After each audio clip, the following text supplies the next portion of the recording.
menos, sino que es a Edward Harris. No hace falta que os lo presente, sabéis muy bien lo que significa. Los de mi edad sabemos mucho más lo que significó en su momento el trabajo de Harris. Y cedo la palabra a Antonio Arnaiz, catedrático de la Universidad Complutense, a través de que el señor Harris ha llegado a nuestro museo, que sí va a hacer una pequeña semblanza, creo, de su figura. Hola, buenas tardes. Solo quería decir que Edward Harris es una persona encantadora, como habéis visto de vosotros, y ha hecho un trabajo muy importante. Él nació en Bermudas y se educó en arqueología en la Universidad de Columbia, en Nueva York. Posteriormente hizo su doctorado en la Universidad de Londres, en University College, y volvió a Bermuda hacia 1980, donde es todavía director del Museo de Bermudas. Además, ha sido nombrado por la reina de Inglaterra miembro del Imperio Británico, un nombramiento muy importante, y ha sido comisionado también por la corona británica para estudiar todos los pecios hundidos, todos los barcos hundidos que hay en el territorio de Bermuda, ya sean británicos o españoles. Edward Harris, esta es la primera conferencia que da a nivel estatal.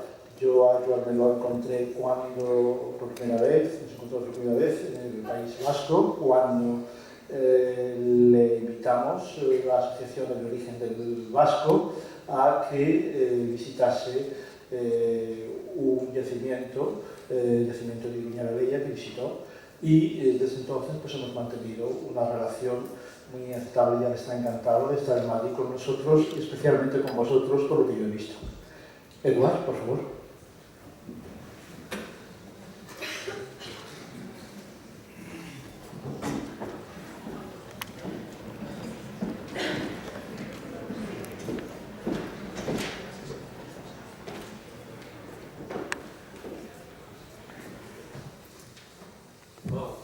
Good afternoon, everyone. It's a great pleasure to see you all here today. I must have promised free beer or something to get you to come out. But I'd like to thank Director Pires for the invitation to speak here at the National Archaeological Museum, which I had the pleasure of touring with the director this afternoon.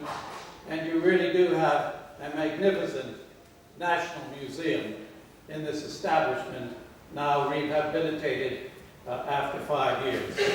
So it's an honor to be here to tell you a little bit about the background and issues related to the Harris Matrix and archaeological stratigraphy. I will say that my first visit to Spain was to Barcelona 25 years ago. And this was because some students wrote to me and said, "Dear Professor Harris, are you dead?"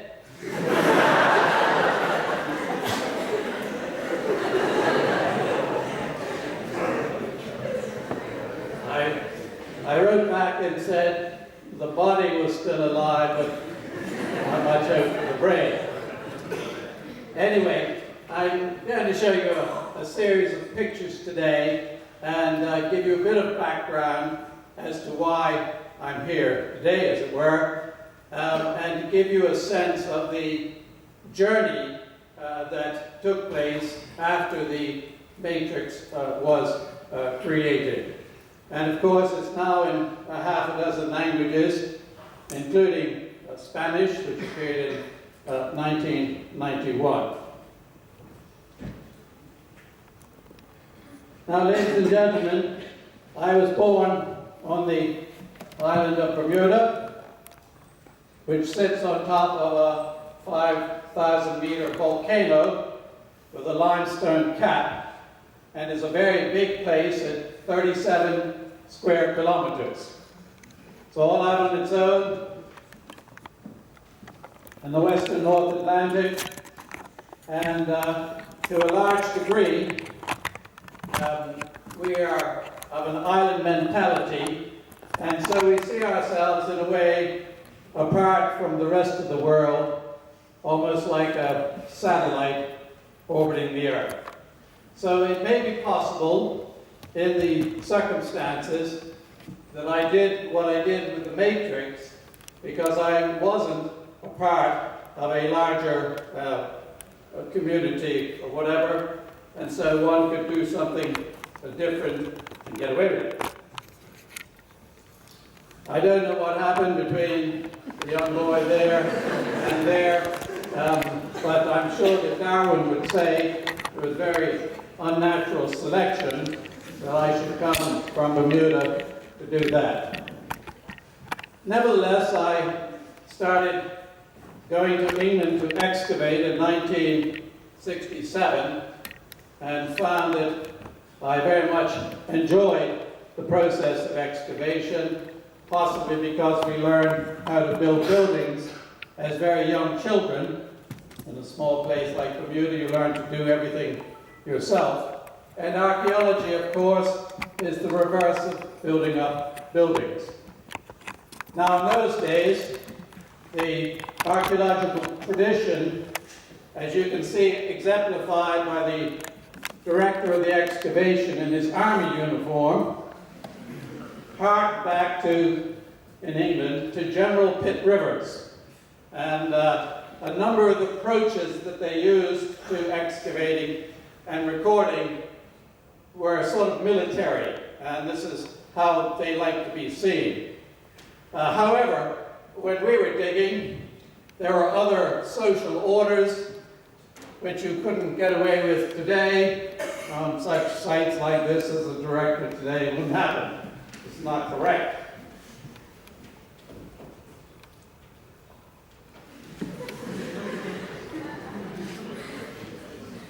This is where we learned how to do it all. These were wonderful sites that we worked on, full of beautiful stratification. And in the Sun in Winchester, over a period of 6 years, I learned how to excavate and to take apart an archaeological site in the reverse order to which it had been built up. I was a bit of a hippie too. Like Bill Clinton, I never inhaled. One of the sites that we worked on was the Anglo-Saxon cathedral that was destroyed by the Normans when they built the present-day Winchester Cathedral.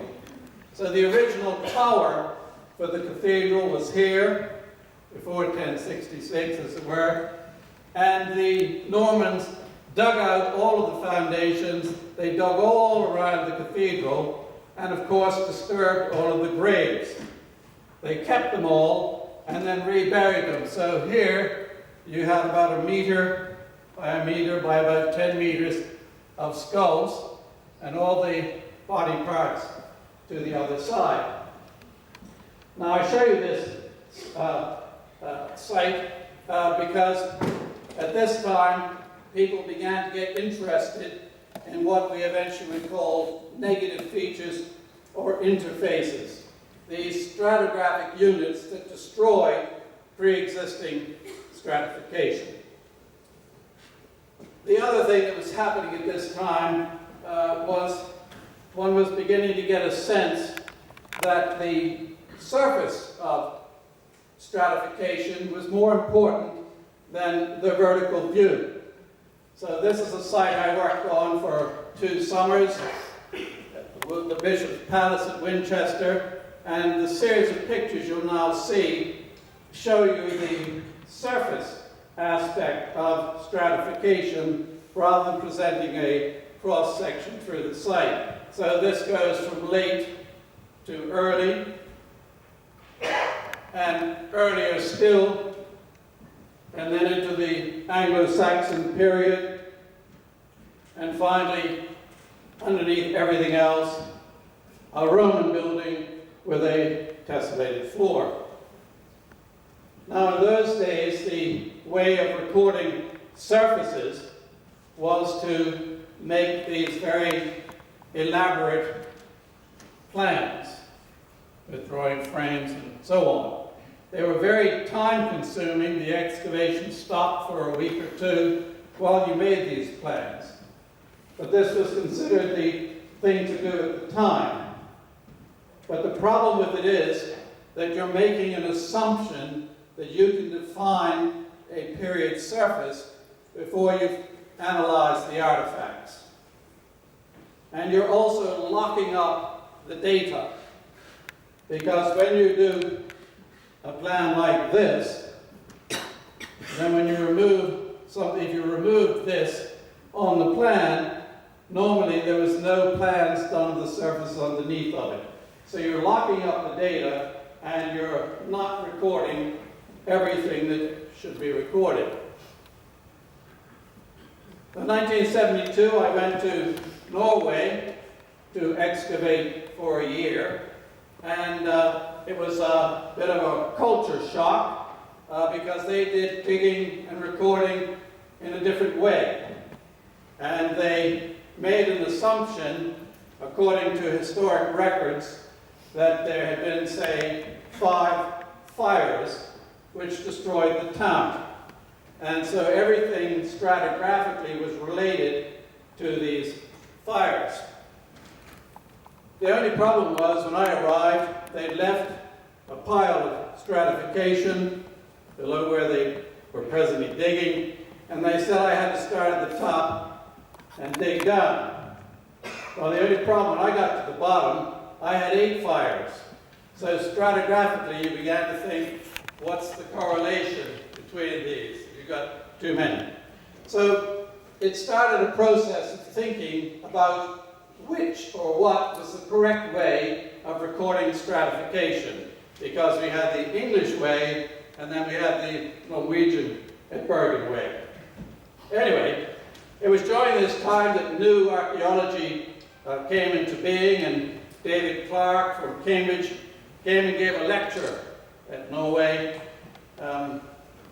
about new archaeology and models and all these things, all very exciting. So I decided I'd go to Cambridge. Reject. Okay. So I went back to Winchester, and where I didn't do any digging, but I was given a site that had already been excavated, and I was told to sort it out. And what we now mean by sort it out is to build a stratigraphic sequence of the site. So I was faced with 70 site notebooks full of stratigraphic information, several hundred plans, lots of sections, and you try to sort this out to find out what the sequence was for this very complex site. So we often had things like this that looked like a bad road accident, trying to figure out what the sequence was.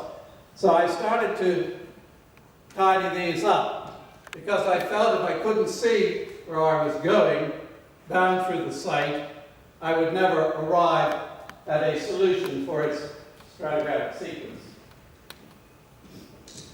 I take my coat off.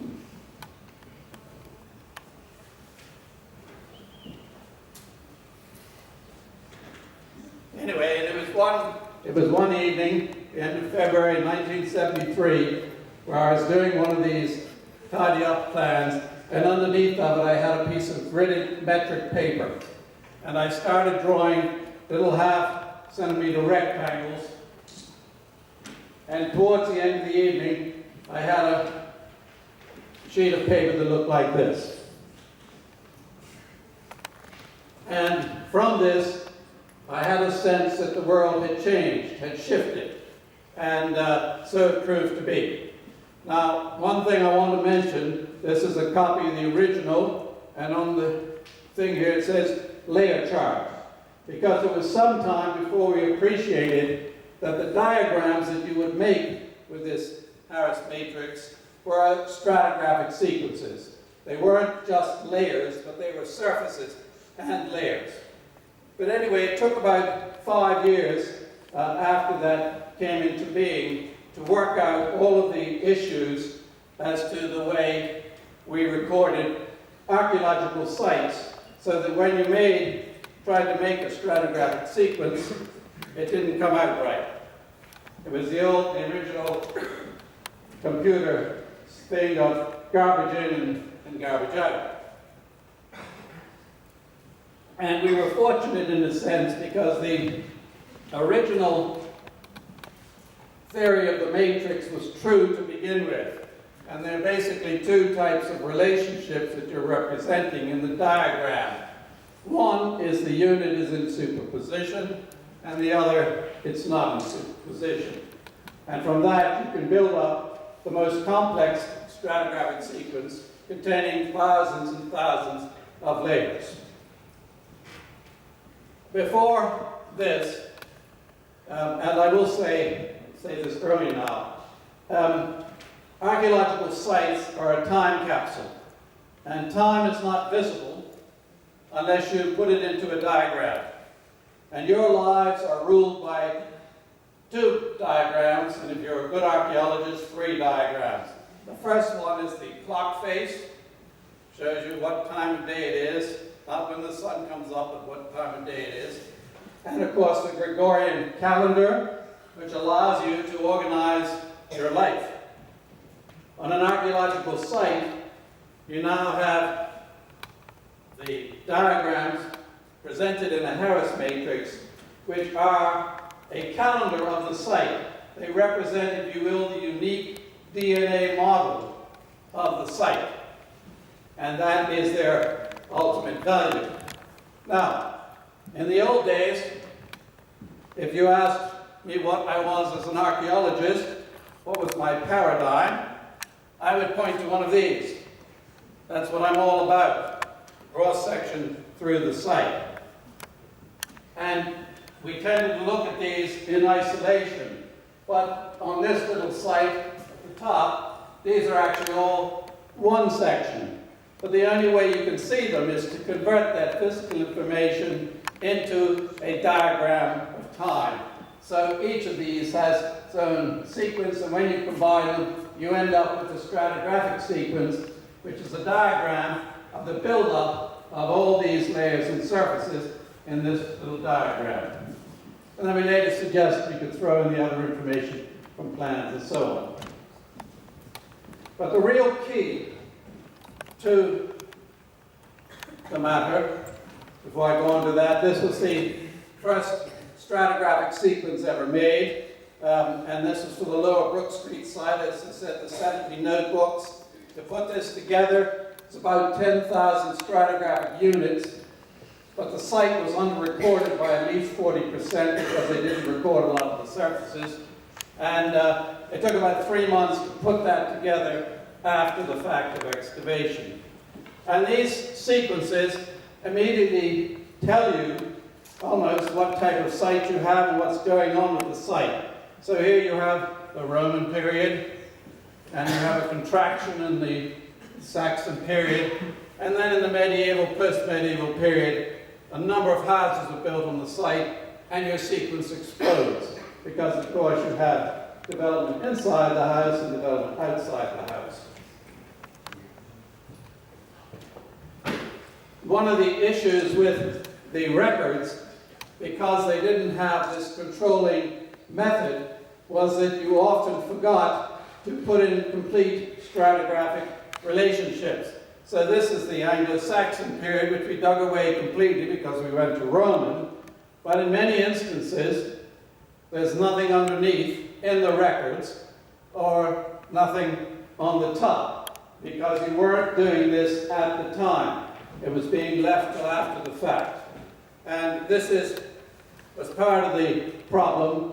And also, it was a reflection at the time on these urban sites that people were digging more stratigraphically, therefore they were finding a lot more material, a lot more units of stratification, and they began to face a complexity of numbers that hadn't been seen before in archaeology.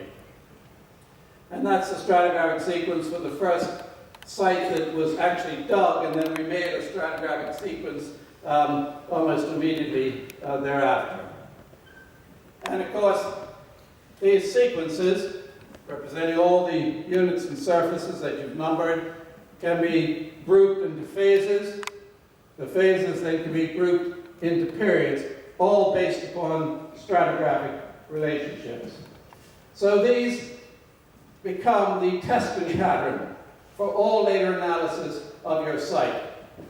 And the reason for that, of course, is that artifacts are totally unreliable because they can travel, as you know. When you're digging you're done, there's always problems with the artifacts. Are they in the right chronological order and so on? But this forms a testing pattern, and provided you record it correctly, you have an unbiased record of the build-up of the site. The reason for that is that no one goes out to make stratification. So when this building was remodeled, or when its foundations were laid, none of the workmen were building stratification. They were building a building. And a byproduct of that, for us archaeologists, is stratification. So it's an unbiased record of the past, provided you can record it correctly. So part of the issue before was the concentration on looking at the vertical view of a site. The problem with that is that we have to dig from the top. We can't dig sideways. And every time you move a fraction of a millimeter, you get a different section. So you simply can't have enough sections to give you a complete stratigraphic sequence. But if you approach it from the top, which we did in an experiment, I think this was probably 1973, they were digging an Iron Age ditch in Winchester. So we asked the archaeologists to record every surface on the site. Just a very simple outline with a few spot heights on it, but all based upon the grid of the site. And he found that this was very easy to do, and the result was that you can overlay all of these plans and see the stratigraphic buildup of the site. You can also, of course, nowadays, and you of the younger generation, live in a wonderful time where you have all these computers and wonderful programs, but if you have this surface information on your computer, you can make a section drawing wherever you want. So you're not losing anything in the bargain. So the change in the paradigm, if you will, in archaeology is from the single paradigm of depth to 4 dimensions. Because each of these represents the 3 dimensions of a deposit and a surface, or 2 dimensions of a surface, plus its relationship in time. So there's three physical dimensions plus the time relationship. So this is a 4-dimensional diagram, which is why it's a calendar, and this is where we need to be in terms of excavating and recording and understanding the development of archaeological sites. So, I was not alone in this process. People were moving towards an understanding.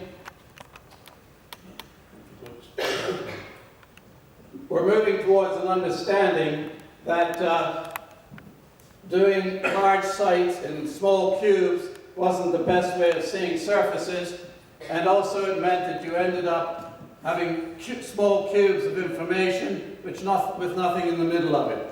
If you recorded all of the surfaces, you had total coverage of the site. And that's the difference between surfaces and deposits. Surfaces you can record in their entirety, deposits you can only sample. So